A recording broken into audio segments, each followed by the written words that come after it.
Welcome to Missions on Point, the Propempo perspective on church and missions. Welcome to episode 101 of Missions on Point. Thank you so much for joining us. We're in the last, number 14 of 14 on church-based missionary training. This series has been great. We've walked step by step through the process of identifying potential missionary candidates, through the training process and sending them, and having a framework for shepherding them on the field and developing right expectations about that whole relational accountability aspect. This episode will deal with the partnership with the mission sending agency, the church's partnership with the mission sending agency in very practical ways. We have already addressed this concept and principles and a framework for a partnership agreement of the local sending church with the mission sending agencies way back in episode 7, but also walked through it in more detail in episode 87. So you might want to go back and listen to those. Before we dive in today, I just want to say please comment or send an email with any questions or concerns or ways in which Missions on Point has blessed you and your church. You can email us at ministry@propempo.com. That's ministry@propempo.com. And here's a heads up. I want to invite you to help me decide what issues and concerns need to be addressed on Missions on Point. So write me at ministry@propempo.com and give me ideas or questions or issues that you would like to see addressed. I've got a lineup of things ahead of me, but I am absolutely willing to take your suggestions and incorporate those into the lineup coming through the rest of the year. The next series coming up is a really interesting one. It's on contemporary issues in missions. Certainly, I hope it makes you think. I hope it'll teach you to be more discerning about issues in missions, but it might even make you angry. Not because we talked about it, but because these kind of issues exist at all. So subscribe or follow so you don't miss an episode. Today, let's talk about partnership with the mission sending agency.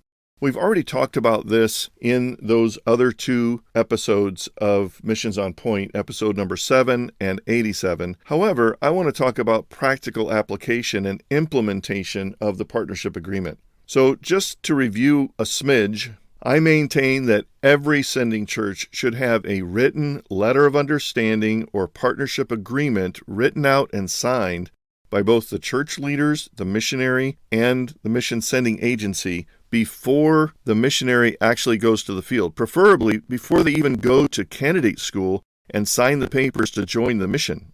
One of the main reasons is because mission sending agencies, as registered charitable organizations, have an oversensitivity to their legal rights and the scope of their responsibility for the missionaries that function as employees of the mission. While there are appropriate concerns about confidentiality of personnel information and internal operations, the fact that mission sending agencies are resistant to having a partnership agreement that gives more authority and role to the local church than they are used to doesn't mean that they shouldn't have this kind of relationship. It is a healthy partnership. In fact, mission agencies very routinely allow other kinds of partnerships in their business to have extreme knowledge of all kinds of internal and personal confidential type of information on their staff and missionaries. They often have external organizations that supply services like finances and accounting or investment, or in the area of human resource benefits like insurance, retirement funds, etc. They way too often employ the services of professional psychologists or psychiatrists in screening candidates. My point is that they routinely have partnerships with external people or organizations for the benefit of their missionaries and the flow of their business. There is no reason why they can't also extend a similar kind of partnership with regard to shepherding and care and facilitation and accountability of their missionary on the field. It is a huge help and asset to the mission sending agency to do so. But here is where some problems get generated. Mission sending agencies are not used to doing this kind of thing. They're really not used to elevating the role and centrality of the local church in the whole process, even though biblically I maintain they should. And if they haven't done so for decades and decades, some mission agencies for a century, then they naturally have a reluctance or a suspicion about the intentions, the purposes, and the actual effectiveness of local church being involved with their missionary. Those concerns are actually right. I get it. Most local churches haven't prepared themselves to be a valuable partner in their role with the missionary. Therefore, they come with an absence of experience and skills to do it. That still doesn't mean that they shouldn't try and grow in the experience and skills needed to do a good job of being a solid partner for the mission agency with their missionary. So, time and time again, I see and experience that mission agencies have a very small minority of their missionaries on the field that have this kind of partnership relationship of their sending church with the agency.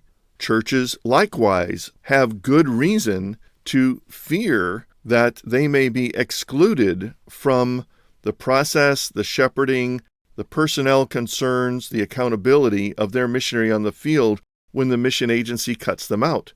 Therefore, they have to be very selective about the field, the team, and the environment in which their missionary works. They have to get the mission agency to work with them to place and allocate their missionary in a place that makes sense and allows them this greater freedom of access. Assuming the best, the church has a good partnership agreement with the sending agency. The sending agency needs to be held accountable to live up to the partnership. That is, to actually allow it. Sometimes missionaries and leaders on the field are not aware of everything that's been going on in conversation with and even agreement with the home office of the mission agency. Therefore, they are less likely to honor that agreement when the missionary gets to the field. Now, church leaders, be careful here, because it's pretty easy to say, yes, we have a written agreement, therefore we ought to be able to visit our missionary on the field and speak into his life, even down to methodologies, strategies, and goals for their ministry, as well as assist in shepherding in such a way as to make them more effective and long-term committed to the work on the field. However, churches tend to take the side of the missionary on all issues. They are, after all, their church members, their people. Churches are pretty poor about listening to the other side or soliciting information from the other side. So the missionary may actually be acting rather poorly on the field or have a pattern of sinfulness that the church needs to recognize and agree with if the evidence supports it. Many times I've seen a church enter into a situation because the missionary raises a call for help. They zoom out to the field with very little knowledge and no other information from the other side, listen to one side of the story and own it, and then more or less come in with guns blazing to fix it on behalf of their missionary, even though their missionary may be the primary instigator of whatever the problem is. That kind of interference has destroyed teams, separated missionaries, and ultimately usually ends up in the missionary in question leaving that mission or at least leaving that field. Humanly speaking, it's just not good leadership, good shepherding, and it's not healthy for ministry on the field. Here's some tips on how to avoid those kinds of problems. First of all, a designated person by the church, a missions leader in some role, whether he's an elder, a pastor, a missions pastor, or someone who is a good representative of the missions team, the missions committee. That person needs to know everything about the line of accountability within the mission, up and down, from the missionary to the highest level. If possible, they need to be on a first-name basis with the people who are most concerned. And in a lot of missions, that would be the team or the station leader, then the field leader at least. There may be a bigger regional leader that isn't resident even in the same country, but has regular responsibility for accountability of those people on a personnel basis on behalf of the mission. If the mission has a designated counselor or pastoral care kind of person for member care in the home office, they need to know that person, because it's most likely the member care people to whom the missionary reports in a debriefing cycle when they come back for a home assignment visit. If the church has a signed partnership agreement, as I recommend, then they should have access to all the personnel files, including reviews, evaluations, medical history, including all the things having to do with their life on the field. Whatever's in the personnel file, a designated person from the church should be able to see that file to really know what's going on. If the partnership relationship is a good one, probably the people in the mission recognize that and honor that and automatically send those kinds of documents, at least in digital form, over to the representative from the church, who then brings it, perhaps, if needed, to a little bit wider circle of leadership. It doesn't mean that everybody in the church knows everything about the missionary and what's in their personnel file. It is a limited scope for the purposes of the church in that missionary's life. When there is a field visit, there needs to be enough courtesy to let all those in that immediate chain of command, 1 or 2 or 3 leaders, know that you're coming to visit. And it should be special for them as well. You need to have a time where you're talking with the leader or supervisor about your missionary, what's going on in their life, get their point of view, and interact with them on that. But it doesn't hurt to bring along some gifts from the U.S. to thank them for the contribution that they make in your missionary's life. There are other ways as well that the visiting pastor or representative responsible for that missionary and their shepherding care on the field can help in the relationships of the missionary by getting to know their teammates, ministry to them in some way, whether it's through private conversation and counsel, encouragement, whether it's gathering the team together and taking them out for a special dinner or a treat or doing something special for their families. Let them know that you care about them too, and that they are a part of your missionary's life on a day-to-day basis and should be honored as such. It is helpful to establish a regular means of communication. Certainly the partnership agreement needs to be reviewed on an annual basis so that everyone kind of checks up on and sees that it's working and it's valuable and significant. But also have a Skype call or a Zoom call or at least some kind of email exchange with those leaders who have responsibility for your missionary on the field so that you continue to have this name recognition. People in those positions change over time.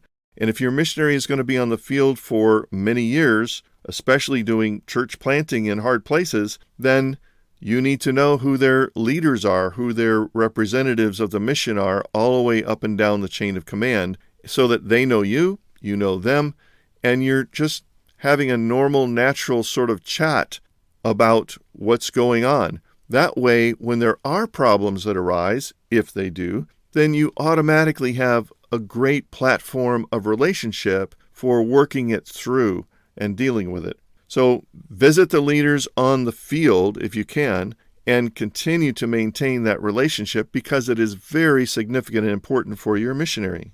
So the concept of a partnership agreement with the mission sending agency is very significant, but it's more than just paper.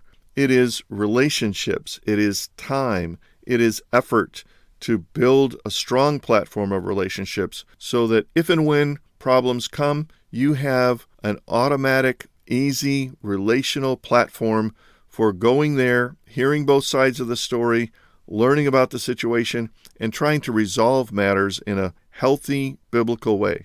This whole series on church-based missionary training is core to the values in my heart. I hope you catch that. I hope that you are able to influence your church to work toward developing missionaries from your church and sending them to strategic fields around the world. Please tune in to the next series on contemporary issues and missions. Send me your questions or concerns through email at ministry@propempo.com. Please send me your ideas for further episodes of Missions on Point. Thanks for joining us today on Missions on Point, the Propempo perspective on church and missions. I trust that you'll find more help and resources on the website, propempo.com. Please prayerfully consider supporting this ministry. Now to God be glory in the church and in Christ Jesus forever and ever. Amen.